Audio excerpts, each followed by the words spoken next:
My name is Ian and welcome to my gardening channel Planted on YouTube. Now typically you'd see me in my courtyard or near my greenhouse talking to you about wonderful plants, but I've left that location behind me and I've come to a wonderful greenhouse over 40,000 square feet in size in central Connecticut, and this business is what I want to introduce you to. They do a wonderful job here of taking in tropical, exotic and very exciting plant material that won't survive outside in our winters.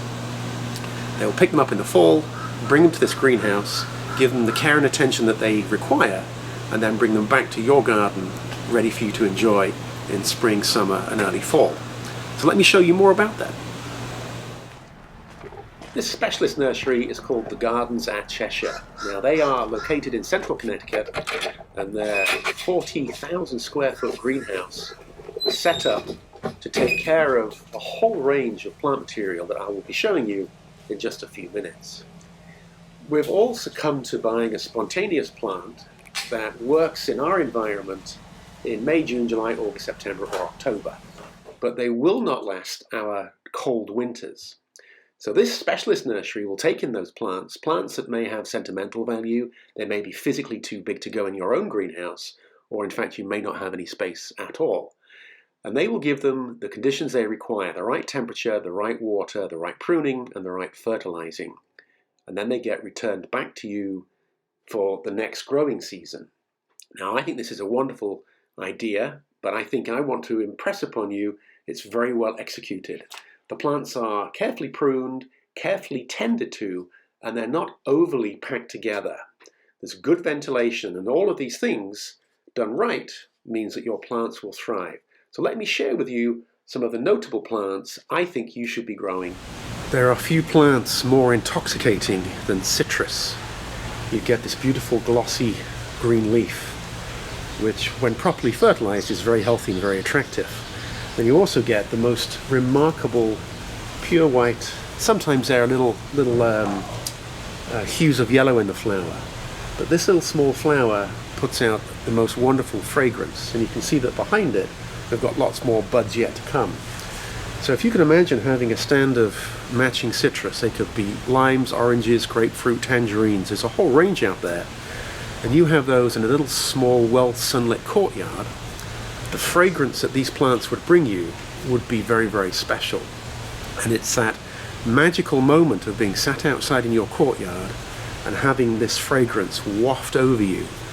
It is something that I would encourage everybody to try and persevere with. Now this is, I wouldn't say that this is a small citrus, but it's by no means a large one. They can get 10, 12 feet high. And really you are limited by the ability for you to move them. Pick them up in a pot, they're very, very heavy and they're also quite awkward. But having a specialist company be able to come with a truck, pick up these very heavy plants, carefully move them, bring them to an environment like this where they can happily grow for the winter, your plants really will be in great shape. This plant is called Tibucina, and to look at this now, it doesn't look very attractive, but it has been beautifully pruned. They've taken out a lot of crossing and dead growth, and you can now see we've got new shoots coming. This is 3, maybe 4 feet high from the top of the pot, and it'll easily put on another foot of growth, covered in beautiful magenta blue flowers. But this is how it should be right now in the winter, a little bit stark, not exactly attractive. But oh my, the show that this plant will put on for you is very, very breathtaking in its simplicity. I've got this plant in my courtyard, and it starts flowering for me in late May, and it'll go all the way through until the first frosts if I left it outside. So we got June, July, August, September, it'll go into October. So what's that, 4 months? Best part of 4 months. This is a sea of Agapanthus. Got different varieties, different colors. Some have got very small strap leaves, some are much larger. But I really want to point out to you here the size of the plant you need to get a really good display of flowers. This pot is not exactly large, it's probably 16 inches across the top, but it's full of plants. It's a very solid root ball, And I would expect a plant of this size and caliber to put on 20 or 30 flower spikes. So they would all stand about this height, maybe a little bit taller depending on the variety, and then you'd have that floating layer of colour on top. Absolutely spectacular. When you buy out Agapanthus, they'll be in a normal sized plant, not very large, and you might get 2 or 3 flowers. But that's not how it can be, yet again, because these plants can be overwintered in this ideal environment. They can put on growth and really grow into what they should become. There's a white Agapanthus, Agapanthus africanus albus. It's beautiful, but it's very cabbage-like, big, thick leaves, and then just a few of these flower spikes. I like them, I think they're beautiful. But now we've got a much more refined collection of Agapanthus available to us. They are the smaller leaves, they flower sooner, the flowers aren't so big, but there's a higher flower count. So if you don't like Agapanthus, it might be time to revisit that decision. The chances are that there's an Agapanthus out there that's the perfect height, colour and shape that would make you very happy. For courtyard living, I would put Agapanthus in the top 10 all-time plants. They are that good. Classic, beautiful, reliable, and timeless. So don't rule out Agapanthus. I think they're worth it.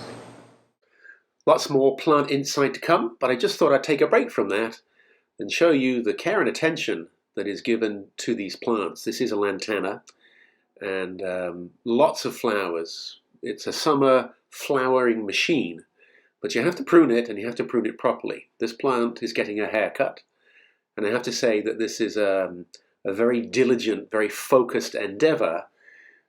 You'll notice that there's no shears. It would be very easy to come at this with some shears and just start clipping away.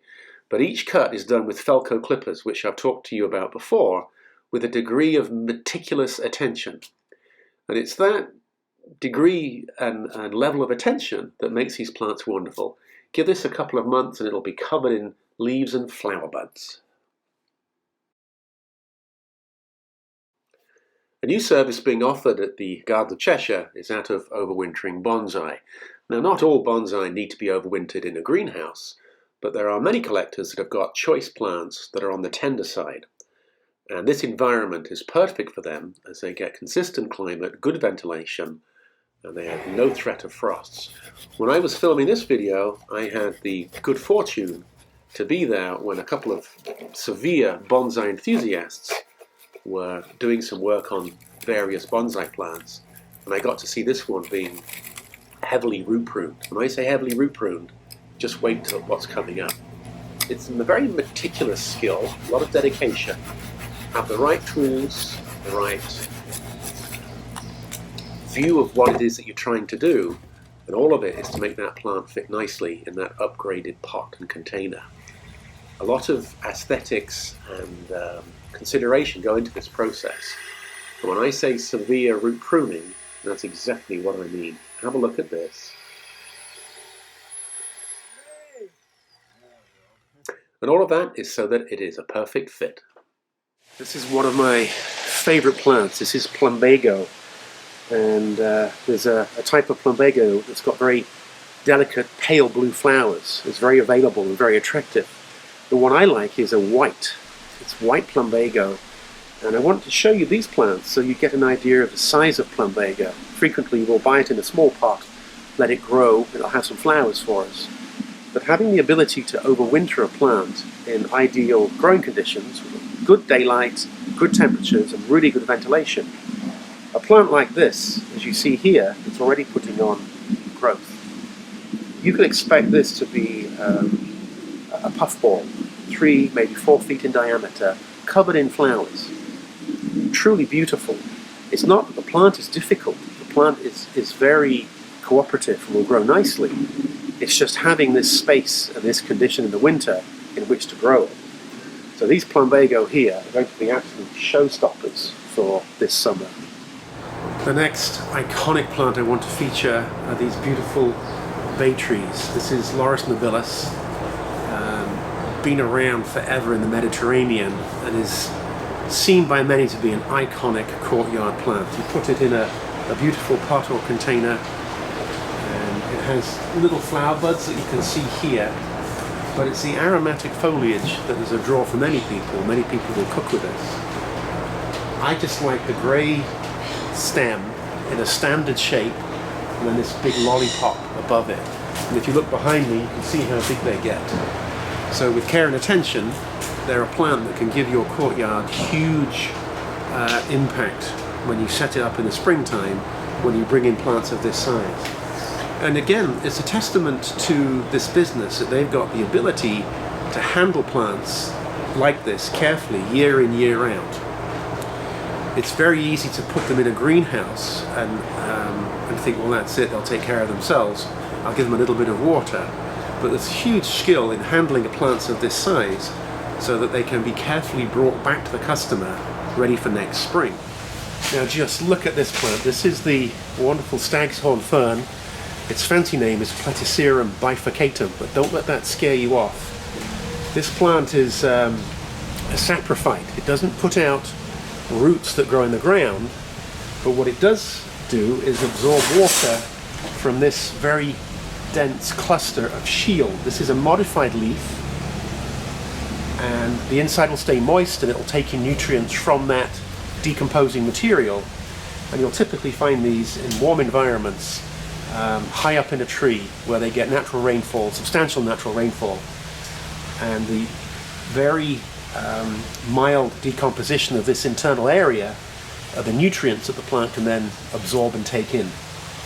Platycerum stag's horn fern, I first saw these at Longwood Gardens back in the 1980s when I came to America the very first time.